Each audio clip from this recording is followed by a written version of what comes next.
Madame, Monsieur, bonjour et merci de votre fidélité après la séance parlementaire que vous avez pu suivre en direct sur notre chaîne. Place à présent au journal. Voici les principaux titres. La vague de chaleur se poursuit sur les différentes régions du Royaume, une chaleur qui n'est pas sans conséquence sur le rendement des personnes exerçant dans des métiers physiques, notamment durant Ramadan. C'est le cas des ouvriers agricoles. Nous verrons cela dans notre reportage réalisé dans un champ de betteraves à sucre à Sidi Ben Nour.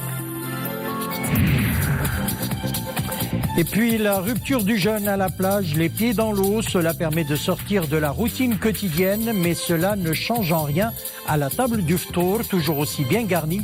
Reportage à El Jadida. Et puis en fin de journal, nous irons à Ouarzazate découvrir l'Aqsba de Taourirt, véritable forteresse et bel héritage dans le domaine des anciennes constructions empisées. Ça sera notre escale de la série consacrée à ce mode de construction ancestral de nos cités.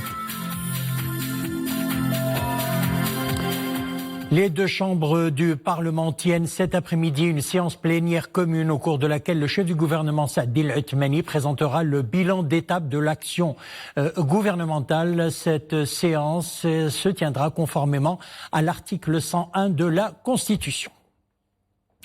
Nous le disions, la vague de chaleur se poursuit à travers le Royaume. Le thermomètre afficherait aujourd'hui entre 38 et 42 degrés sur la majeure partie du Royaume. De l'Araïch à Tiznit, Guelmim et Tantan, c'est ce qu'indique la direction de la météorologie nationale. 34 à 37 degrés seront enregistrés sur les régions côtières de Rabat à Tarfaya. Le temps chaud persistera demain sur les plaines intérieures nord du Royaume. Et puis dans la région de Casablanca-Stade, le mercure atteint les 38 degrés. La chaleur qui sévit s'est installée depuis quelques jours et ce n'est pas sans conséquence sur le rendement, disons, des personnes exerçant dans des métiers physiques. C'est le cas des ouvriers agricoles. C'est dans un champ de betteraves à sucre à Sidi Ben Nour que nous avons réalisé le reportage. Il est signé Mohamed Ashraf Larj et Mounia Marouche. Chaque jour dès l'aube, ils s'activent à arracher et ramasser les betteraves sucrières, utilisées principalement pour la production du sucre. Sous un soleil de plomb, ces ouvriers agricoles accomplissent leurs tâches dans la joie et la convivialité. Un dur labeur, notamment pendant ce mois de Ramadan. Pendant ce mois béni, nous travaillons uniquement 2 à 3 heures. C'est un peu difficile, mais nous n'avons pas le choix, nous devons faire avec.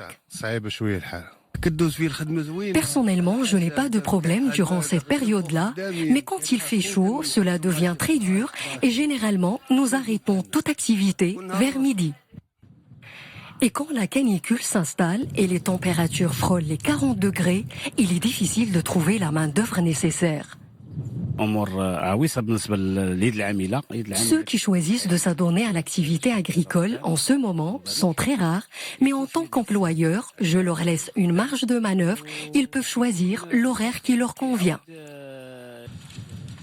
Et pour tenir le rythme, ces ouvriers doivent bien s'hydrater et surtout privilégier un repas bien consistant. De quoi se préparer à une journée d'emblée très chargée.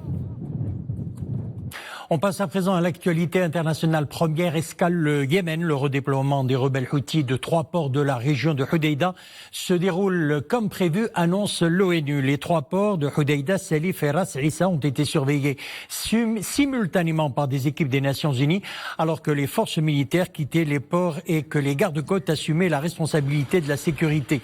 Près de l'entrée du grand port de Hodeïda, stratégique pour l'arrivée d'aide humanitaire, la situation semblait calme aujourd'hui. Des responsables gouvernementaux yéménites ont toutefois mis en doute le retrait rebelle, affirmant que les Houthis ont transféré l'autorité sur ces installations portuaires de la mer Rouge à des forces leur étant favorables. Et puis au Soudan, le dialogue entre l'armée et le mouvement de contestation reprend aujourd'hui dans l'espoir d'aboutir à une transition politique. Les deux parties divergent notamment sur la composition d'un organe appelé à remplacer le Conseil militaire. Les pourparlers entre les dirigeants de l'Alliance pour la liberté et le changement, fer de lance de la contestation, et le Conseil militaire butent sur plusieurs points. L'ALC veut qu'il soit dominé par les civils, tandis que l'armée cherche à ce qu'il comprenne une majorité de militaires. Et puis, en Inde, les bureaux de vote ont ouvert aujourd'hui dans le nord du pays pour la 5e étape des élections générales. Plus de 87 millions d'électeurs dans 7 États de l'Inde, dont l'Uttar Pradesh et Jammu et Cachemire, sont appelés aux urnes lors de cette étape qui fait partie de 7 phases entamées le 11 du mois dernier et dont la dernière est prévue le 19 de ce mois. Les deux principales formations politiques en lice lors de ce scrutin sont le Parti nationaliste hindou Bharatiya Janata Party, premier du Premier ministre Narendra Modi, qui espère être reconduit dans ses fonctions pour 5 ans, et le parti du Congrès, l'opposition, dirigé par Rahul Gandhi. On revient chez nous. La rupture du jeûne à la plage, une pratique qui s'invite de plus en plus dans les traditions ramadanesques. La rupture du jeûne, les pieds dans l'eau, permet de sortir de la routine quotidienne et cela ne change en rien à la table du ftour, toujours aussi bien garni. Reportage à la plage de Sidi Bouzid, à El Jadida, Nisrin Naouzdar. Maintenant que le soleil se couche et que le ciel s'abaisse sur la mer, ces jeunes se plaisent à dresser la table du ftour, ici, dans la plage. Mais lui, pizzas et jus, tout est prêt.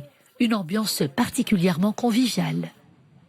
La plage est un lieu formidable pour rompre le jeûne. Cela nous procure beaucoup de joie.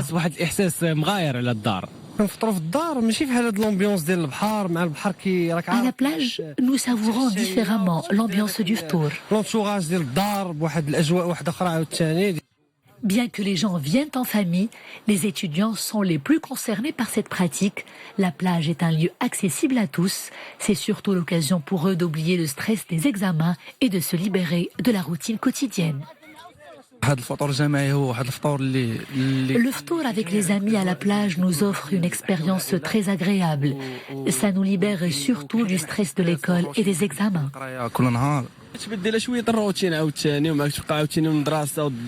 On se sent merveilleusement bien ici. Sous la lueur des lampes, les rayons atmosphériques du crépuscule et le son des vagues, enfants et adultes dégustent des plats légers.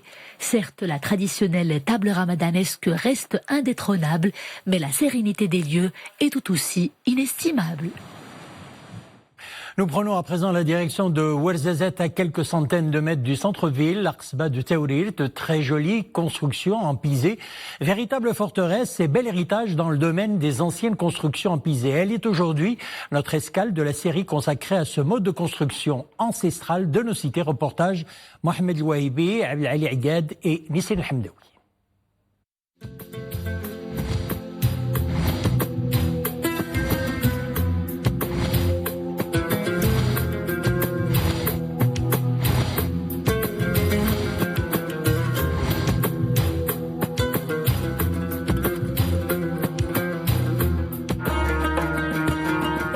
Au cœur de la ville de Ouarzazate apparaît une citadelle construite entièrement en pisé.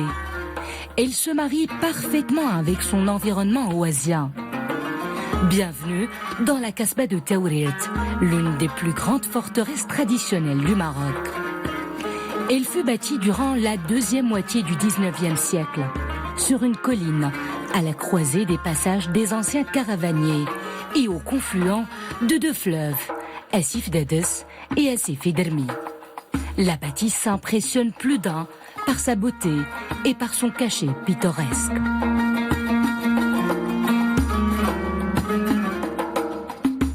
البنايه هي مغلقه وكانت كتكون من المجالات اللي هي مختلفه كاين المجال العام والمجال الخاص هي في الحقيقه من C'est une bâtisse fermée et il compte différents espaces privés et publics.